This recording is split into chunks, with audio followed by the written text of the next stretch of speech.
بعد 40 سے زائد روز گزر گئے، FIR ہی درج نہیں ہو پا رہی۔ شیخ رشید احمد صاحب عوامی مسلم لیگ کے سربراہ ہمارے ساتھ موجود ہیں۔ شیخ صاحب بہت شکریہ۔ سب سے پہلے تو سر اس پہ میں چاہوں گا کہ جو سپریم کورٹ کو اب خود احکامات دینے پڑیں کہ رات تک مقدمہ درج کیا جائے۔ یہ حکومت یہ کہہ رہی ہے کہ جناب وزیر داخلہ فیصل آباد ہیں، وہ آئیں گے، وہ رپورٹ پڑھیں گے تو پھر ہوگا، پھر ہم سپریم کورٹ میں جمع کروائیں گے۔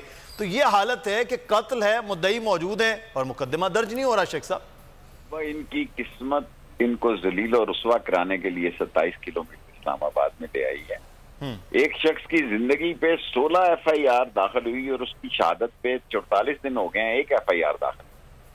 لیکن یہ کہاں کا انصاف ہے کہ ساری دنیا جس کی شہادت پر آہ و بکا کر رہی ہے اور غم و غصہ کا اظہار ہے، جس کے ساتھ ساری قوم کے جذبات کو دکھ اور رنج ہوا ہے جس کی شہادت پہ، یہ آپ میری بات یاد رکھیں، یہ کیس ایک تاریخی کیس ہوگا اور بڑے چھپے ہوئے چہرے اور دستانے پہنے ہوئے ہاتھ جو ہے اس میں ایکسپوز ہوں گے، اور اس کی والدہ ظاہر ہے جو جس کی ماں حیات ہے، جس کی بیوی حیات ہے، والدہ کرے، بیوی کرے، جو بھی کرے، اس کی FIR درج کی جائے اور تحقیقات کی جائے، تفتیش کی جائے۔ لیکن آج دیکھیں کہ سپریم کورٹ کے اس فیصلے پر لوگوں میں کس طرح زبردست لوگوں نے اپریشیٹ کیا سپریم کورٹ کے اس فیصلے کو، اور مجھے پوری امید ہے انشاءاللہ تعالیٰ کہ اس کیس کے ملزم بچ نہیں سکیں گے۔ یہ ایک سینئر شیخ صاحب آپ نے آج بیان میں بھی دیا کہ چہرے بے نقاب ہوں گے اس کیس میں، تو واقعی ہم امید کریں، توقع کریں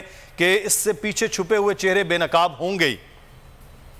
مجھے پوری امید ہے کیونکہ یہ 5 ججز جو ہیں بہت ہی تجربہ کار، اور ان کی ایک جج صاحب کی جو ہے فوجداری کیسز میں بھی بڑا ایکسپیرینس ہے۔ میں پر امید ہوں کہ انشاءاللہ تعالی بے نقاب ہوں گے بہت سارے لوگ اور ذلیل اور رسوا ہوں گے۔ Thank you sir. بہت شکریہ شیخ رشید احمد صاحب ہمارے سے۔